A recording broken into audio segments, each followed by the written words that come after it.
Boa tarde, Lucas. Boa tarde a todos. Pois é, uma força muito grande, só para o nosso telespectador de todo o Brasil entender. Ele era o traficante mais procurado do Rio de Janeiro. Por qualquer informação que levasse à prisão dele, R$30 mil eram oferecidos pelo Disque Denúncia. E o que não falta é traficante procurado no Rio de Janeiro, em São Paulo, né, Natasha?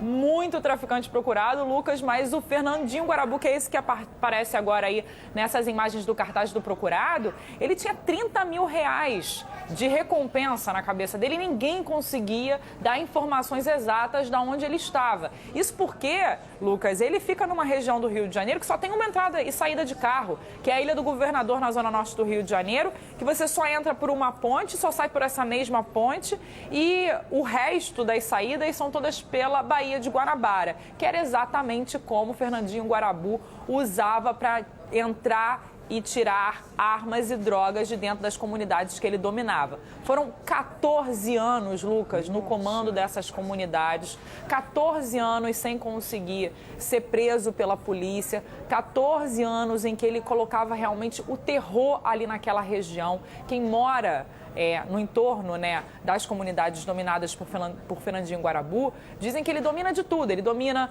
as vans, ele domina o comércio, ele domina a questão ali da Baía de Guanabara. Então, assim, ele era realmente muito... levava medo àquela região e é importante a morte dele, não só a morte dele, como a morte dos outros, porque no total foram 6 mortes hoje, Lucas. A prisão deles talvez tivessem trazido mais informações, mas essas 6 mortes desarticulam completamente a liderança ali da Ilha do Governador, porque morreram os braços direitos dele também durante essa investida.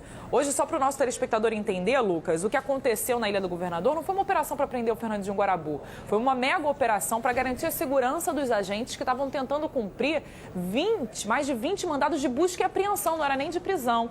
Mas existia aí uma informação de inteligência de que os líderes da comunidade estavam reunidos em um determinado ponto e aí equipes que faziam um cerco acabaram se deparando com esse carro e aí houve confronto e a morte do Fernandinho Guarabu e aí mais 5 pessoas. Então, hoje lá a segurança está reforçada, Lucas, porque a situação é muito complicada, porque você cria um vácuo na liderança e isso também é ruim para quem mora ali na região, porque você não tem também gente para controlar os outros pequenos traficantes que vão tentar agora dominar ali aquela região, né? Isso é importante até explicar para as pessoas, porque existe um comando central nas facções criminosas, nesses comandos regionais ali do tráfico de drogas. Então, quando um cara morre, que é o chefão, outros estão ali logo abaixo para assumir. Esses caras acabaram morrendo também, como a Natasha trouxe essa informação.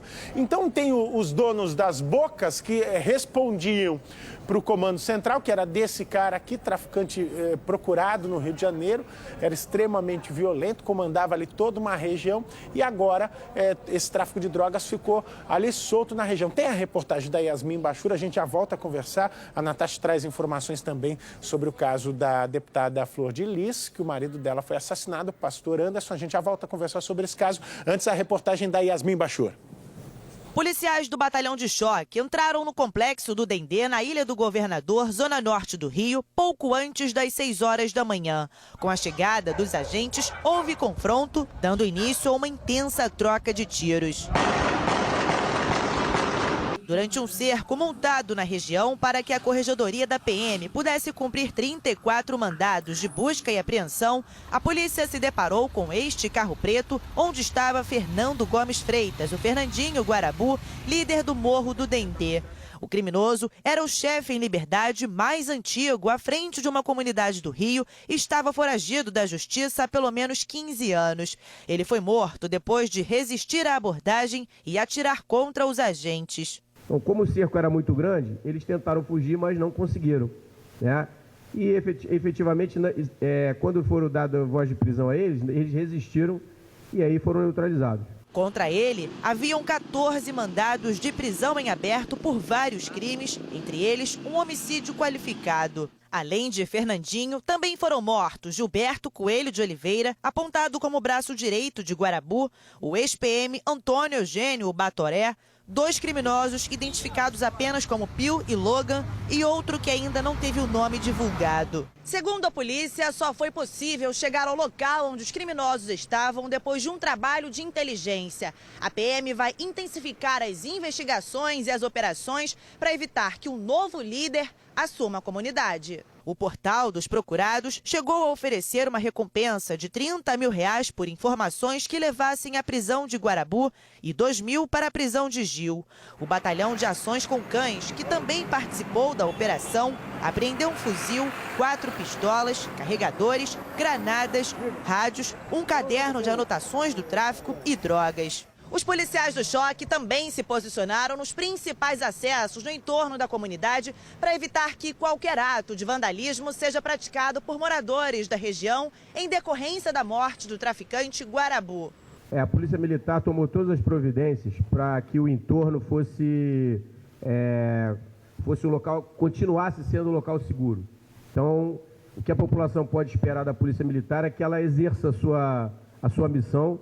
E nós não vamos permitir nem aceitar qualquer tipo de manifestação que não seja a ordem pública no local. Fernandinho Guarabu começou a lucrar com a exploração de vans e combis na ilha, que teriam como taxas no valor de R$330 por motorista. Com o passar dos anos, o traficante também passou a operar a venda de botijões de gás, TV a cabo clandestina e internet. Junto com um amigo de infância e braço direito, Gilberto Coelho de Oliveira, o Gil, apontado como sucessor na hierarquia da comunidade, ele expandiu os domínios em relação ao tráfico de drogas até a Baía de Guanabara. Para se manter no poder, além da propina paga a PMs, Guarabu tinha olheiros espalhados pela Ilha do Governador e em lajes de residências em ruas ao redor do Dendê. A lista de procurados pela Justiça é enorme. Fernando Guarabu era uma liderança local e que vinha sendo alvo de diversas operações. Hoje se encerrou a história dele. A gente torce sempre pela prisão desses traficantes, não pela morte, mas quem tem a opção do confronto são eles. Você viu ali nas imagens, fortemente armados, a polícia sabe que vai ser recebida a bala e se tiver que morrer, que morra o bandido, a gente sempre diz aqui, mas a gente torce pela prisão, a gente não vai comemorar a morte de ninguém, mas repito, antes o bandido morto do que o policial. A gente vai falar também do caso